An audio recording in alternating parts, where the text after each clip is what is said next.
ಇವತ್ತು ಕಟ್ಟೆಗಳು ಜೀವಂತವಾಗಿದ್ರೆ, ಕಪಿಲೆ ಬಾವಿಗಳು ಜೀವಂತವಾಗಿದ್ರೆ ಒಂದೇ ಹೆಸರು ನೆನಪಿಸ್ಕೊಳ್ಬೇಕಾಗಿರೋದು ಅದು ಕೆಂಪೇಗೌಡರನ್ನ.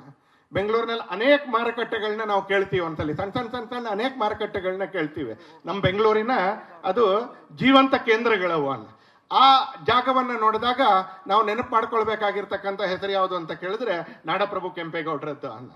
ಒಬ್ಬ ಪಾಳೆಗಾರರಾಗಿ, ಒಬ್ಬ ರಾಜರಾಗಿ ತನ್ನ ಸುತ್ತಮುತ್ತ ಇರ್ತಕ್ಕಂಥ ಸಮಾಜ ಜೀವನವನ್ನು ಹಸನು ಮಾಡಲಿಕ್ಕೆ ದೇವಸ್ಥಾನದಿಂದ ಹಿಡಿದು ಮಾರುಕಟ್ಟೆವರೆಗೆ, ಹಾಗೆ ಕೆಂಪೇಗೌಡರು ನಿರ್ಮಾಣ ಮಾಡಿರ್ತಕ್ಕಂಥ ಅನೇಕ ಸಂಗತಿಗಳು ನಮಗೆ ಬೆಂಗಳೂರಿನಲ್ಲಿ ಓಡಾಡ್ತಾ ಇರಬೇಕಾದ್ರೆ ಸಿಗುತ್ತೆ ನಮಗೆ. ಆ ಬೆಂಗಳೂರು ಅಂತ ಅನ್ನಿಸ್ಕೊಳ್ಳೋದು ಕೆಂಪೇಗೌಡರ ಈ ಬಹುದೊಡ್ಡದಾಗಿರ್ತಕ್ಕಂಥ ಪಾತ್ರದ ಕಾರಣಕ್ಕೆ. ಇವತ್ತು ಅವರ ವೇದಿಕೆ ಹೆಸರಿನಲ್ಲೇ ನಾವು ಕಾರ್ಯಕ್ರಮ ಮಾಡ್ತಾ ಇದ್ದೀವಿ.